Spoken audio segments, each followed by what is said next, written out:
Hello friends, this is Himanshu Ranjan.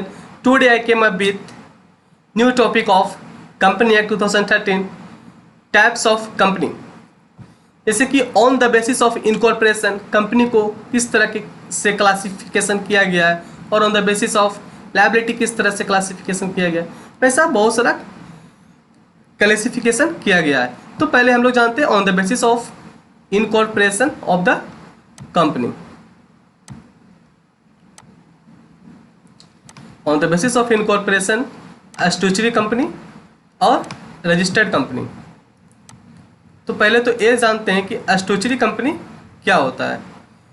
These are the company which are created by a special act of the legislature, जो कि company का special act के through उस company को incorporate किया गया। जैसे कि जो आरबीआई है, रिजर्व बैंक ऑफ इंडिया, उसको आरबीआई एक्ट 1934 से इनकॉर्पोरेट किया गया स्पेशल एक्ट के, इसलिए वो स्टैट्यूटरी कंपनी हो गया। जैसे स्टेट बैंक ऑफ इंडिया है, वो इनकॉर्पोरेट हुआ state bank of India act 1955, तो ये भी एक स्पेशल एक्ट के थ्रू इनकॉर्पोरेट हुआ, तो ये भी स्टैट्यूटरी कंपनी हो गया। जैसे LIC life insurance corporation of India, ये भी इनकॉर्पोरेट हुआ है LIC एक्ट 1938 में, तो ये भी स्पेशल एक्ट के थ्रू इनकॉर्पोरेट हुआ था, तो ये भी स्टैट्यूटरी कंपनी होगा। जैसे कि कौन है इंडस्ट्रियल फाइनेंस कॉर्पोरेशन या unit trust of India, state financial corporation, तो जितना भी ये कंपनी है सब एक स्पेशल एक्ट के थ्रू इनकॉर्पोरेट हुए हैं, तो इस लोग को स्टैट्यूटरी कंपनी बोला जाएगा। अब रजिस्टर्ड कंपनी क्या होता है। These are the company which are formed and registered under company act 2013 और where registered under any of the earlier company act. जैसे कोई एक कंपनी है जो कि कंपनी एक्ट 2013 में इनकॉर्पोरेट हुआ, मीन्स इनकॉर्पोरेट होकर के रजिस्टर्ड हुआ कंपनी एक्ट 2013 में, या पिछला जो कंपनी एक्ट था 1956 में, उस कंपनी एक्ट में अगर रजिस्टर्ड हुआ तो उसे रजिस्टर्ड कंपनी बोला जाएगा। तो हम लोग नेक्स्ट टॉपिक पे आते हैं, on the basis of liability. On the basis of liability company को क्लासिफिकेशन कैसे किया गया। On the basis of liability company का फर्स्ट क्लासिफिकेशन किया गया company limited by shares, company limited by guarantee, unlimited company.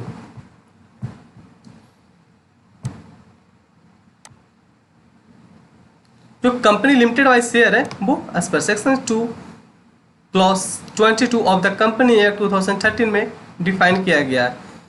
Define that where the liability of the member of a company is limited by its memorandum of association to the amount of any unpaid on the shares held by them, it is known as company limited by shares। जैसे कि कोई एक share holders होता है, कोई अगर share holder अगर company से अगर परचेस किया शेयर, तो वो सपोज 10 रुपीज़ उस कंपनी का शेयर का फेस वैल्यू है, तो अगर वो पहले 5 रुपया अगर पेमेंट कर चुका है, तो उसका अगर 5 रुपया अनपेड अमाउंट है, तो वो उसका लायबिलिटी 5 रुपया होगा। वो हो गया company limited by shares. Next है कंपनी लिमिटेड बाय गारंटी। इसको डिफाइन किया गया है as per section 2 clause 21 of the company act 2013 define that as the company having the liability of its member limited by the memorandum to such amount as the member may respectively undertake by the memorandum and to contribute to the asset of the company at the event of the bonding of how the liability of the member of a guarantee company is limited up to the stipulated sum mentioned in the memorandum। जैसे कि ये बोलता है company limited by guarantee में कि कुछ एक stipulated सम means एक फिक्स्ड अमाउंट तक एक शेयर होल्डर को देना पड़ेगा इन case of binding of a company. जब एक कंपनी बाइंडिंग अप होगा, तो अगर कंपनी को जरूरत पड़ेगा कुछ पैसा का, तो उस कंपनी का जो शेयर होल्डर है वो फिक्स्ड अमाउंट पेमेंट करेंगे in the time of binding of a company. अब आते हैं अनलिमिटेड कंपनी क्या होता है। As per section 2 clause 92 of the company act 2013 define that unlimited company और a company not having any limit on the liability of its member. In such a company, the liability of a member ceases when he ceases to be a member। किसी एक company में एक share holder है, उसका liability unlimited हो सकता है।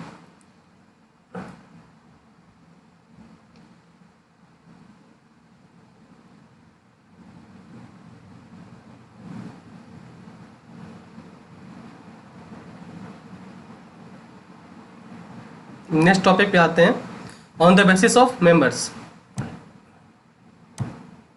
On the basis of members से किस तरह का क्लासिफिकेशन किया गया है।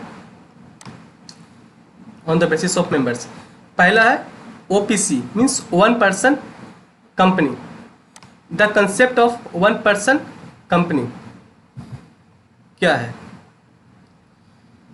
OPC, OPC has been introduced in India through the section 2 clause 62 of the company act 2013 में डिफाइन किया गया, thereby enabling entrepreneur carrying on the business in the sole proprietor form of business to enter into a corporate framework। एक single person भी एक company खोल सकता है, वही ओपीसी होता है।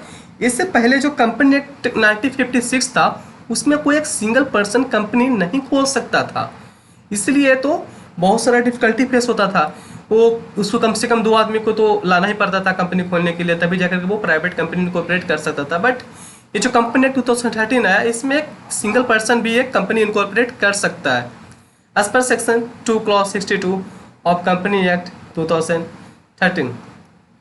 और एक कंसेप्ट नया नहीं है, इंडिया से पहले ये जो ओपीसी टाइप ऑफ कंपनी है, वो बहुत सारा देश है जिसमें कि पहले एक सा कंपनी खुल चुका था। जैसे how this concept is new in India, new है इंडिया में, but already A part of many other countries like China, Australia, Pakistan and UK, United kingdom में पहले से ही वन पर्सन कंपनी का जो रूल्स रेगुलेशन है या इनकॉर्पोरेशन है, वो पहले से चल रहा है। As per section 2 clause 62 of the company 2013, one person company means a company which has only one member, which has only one person as a member, सिर्फ एक ही पर्सन एज ए मेंबर होगा। A company formed under one person company may be either a company limited by share, a company limited by guarantee and unlimited company. ये जो OPC जो company खुलेगा वो 3 तरह टाइप का हो सकता है। कंपनी लिमिटेड बाय शेयर भी हो सकता है, लिमिटेड बाय गारंटी भी हो सकता है, अनलिमिटेड कंपनी भी हो सकता है। One person company is a hybrid of sole proprietor and company form of business. ये जो वन पर्सन कंपनी है, ये हाइब्रिड है, means mixture of sole proprietor and company form of business and has been provided for concessional and relaxed requirement under the act. और जो company को जितना rules regulation follow up करना पड़ता है, उतना एक वन पर्सन कंपनी को फॉलो अप नहीं करना पड़ता है। जैसे कि बोर्ड मीटिंग ही ले लीजिए, कंपनी को 1 साल में 4 बोर्ड मीटिंग कंडक्ट करवाना कंपलसरी होता है, but in case of one person company it has to conduct 2 meeting only. अगर ये 2 मीटिंग भी कंडक्ट करवा लेता है 1 साल में, तो इसका रूल्स फॉलो अप माना जाता है। अब इसका फीचर्स जानते हैं कि जो वन पर्सन कंपनी है, इसका फीचर्स क्या क्या है। The features of one person company, only one share holder, इसमें तो सिर्फ एक ही शेयर होल्डर हो सकता है। Only a natural person who is Indian citizen and resident in India shall be eligible to incorporate one person company. Nominee for the shareholder, the shareholder shall nominate another person who shall become the shareholder in case of death incapacity of the original shareholder. Such nominee shall give his or her consent and such consent for being appointed as the nominee shareholder. मतलब कि सब एक share holder होना चाहिए, अगर share दूसरा है कि नॉमिनी होना चाहिए। तो क्योंकि जो ओरिजिनल जो शेयर होल्डर था वो अगर मर जाता है, तो उसके जगह पे एक नॉमिनी होना जरूरी होता है, वो भी नेचुरल पर्सन होना चाहिए। Director must have minimum 1 director, the sole shareholder can himself be the sole director, the company may have maximum number of 15 director.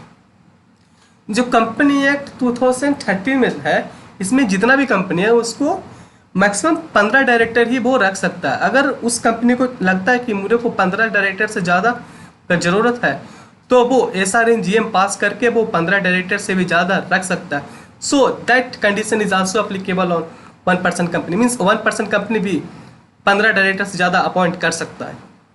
ये हो गया फीचर्स ऑफ 1% कंपनी। जैसे on the basis of members, जो हम लोग उसका classification पढ़ रहे हैं, on the basis of member of classification of company 2013, तो सेकंड आता है प्राइवेट कंपनी। प्राइवेट कंपनी क्या होता है? Private company as per section 2 clause 68 में डिफाइन किया गया है। Private company means a company having minimum paid up share capital, ये जो कि पहले था इसको हटा दिया गया है। अब जानते हैं कि प्राइवेट कंपनी होता क्या है।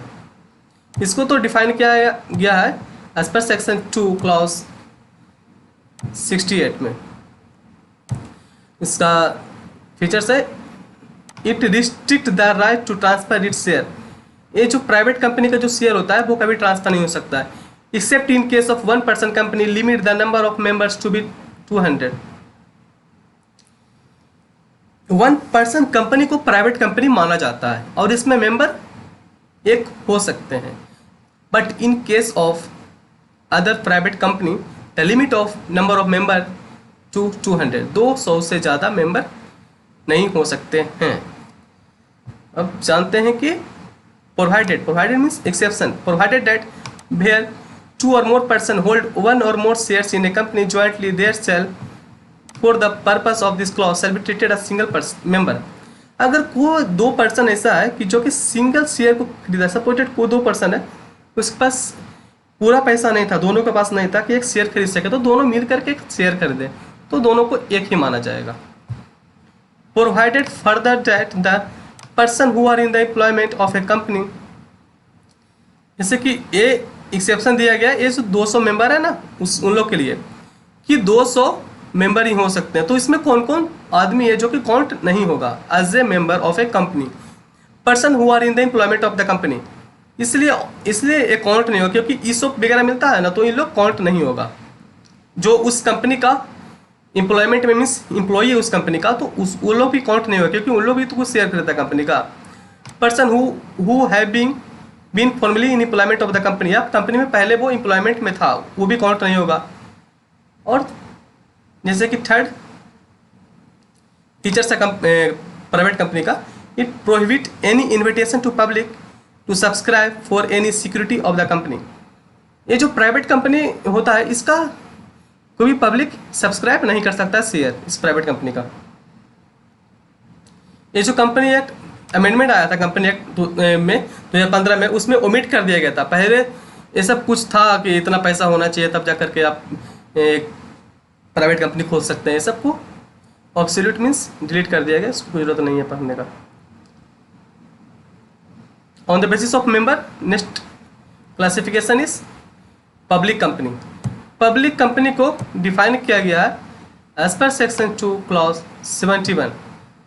According to section 2 clause 71 of Company Act 2013, a public company means a company which is not a private company। Private company तो हो ही नहीं सकता है। Has a minimum paid up capital, ये जो मिनिमम पेड अप कैपिटल था इसमें भी डिलीट कर दिया गया, मीन्स ये अभी एप्लीकेबल नहीं है। और पब्लिक कंपनी खोलने के लिए 7 और मोर मेंबर तो होना ही चाहिए। Provided that A company which is a subsidiary of a company which is provided that a company which is a subsidiary of a company not being a private company shall be deemed to be the public company for the purpose of this act। अगर कोई company है public company, अगर वो किसी private company को मतलब उसका subsidiary है, कोई प्राइवेट कंपनी अगर सब्सिडरी है पब्लिक कंपनी का, तो वो भी पब्लिक कंपनी माना जाएगा। और जो था पेड अप कैपिटल वो भी डिलीट कर दिया गया ऐसा provision, so it's not important. So एक और बच रहा है इसमें क्लासिफिकेशन, वो है स्मॉल कंपनी। ये बहुत इंपॉर्टेंट है। स्मॉल कंपनी क्या होता है? As per section 2 clause 85 of company act 2013, small company. According to section 2 clause 85 of the company act 2013, small company is a company और other than a public company. ये जो small company होता है वो हमेशा प्राइवेट कंपनी ही होगा। कभी भी पब्लिक कंपनी स्मॉल कंपनी नहीं हो सकता है।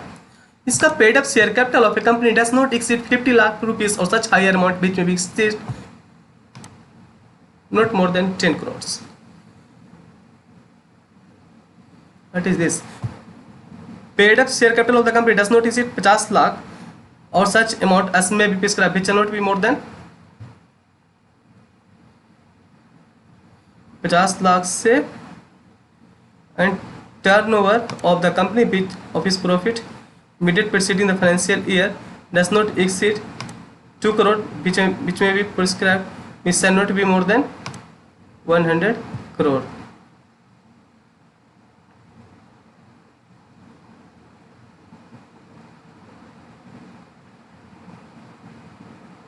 फिर है provided that nothing in this clause shall apply to, ये जो सेक्शन 8 कंपनी है किस पे एप्लीकेबल नहीं है, होल्डिंग सब्सिडरी पे एप्लीकेबल नहीं है, सेक्शन 8 पे एप्लीकेबल नहीं है, company cooperated and company act 2030 पे एप्लीकेबल नहीं है। कुछ एडवांटेज दिया गया है स्मॉल कंपनी को, जैसे कि holding of 2 board meeting instead of 4, जैसे कि जो कंपनी एक्ट 2030 में जो भी कंपनी है उसको 4 बोर्ड मीटिंग कंडक्ट करवाना कंपलसरी होता है। तो ये जो स्मॉल कंपनी होते हैं उन लोग 2 बोर्ड मीटिंग भी अगर कंडक्ट करवा लेता है तो exempted है। 1 each in first half and second half and the gap between the 2 meetings should not be more than 90 days। 90 days से ज़्यादा गैप नहीं होना चाहिए। Not required to give cash flow statement with the financial statement. जब financial statement file करेगा तो उसमें cash flow statement देने का जरूरत नहीं है।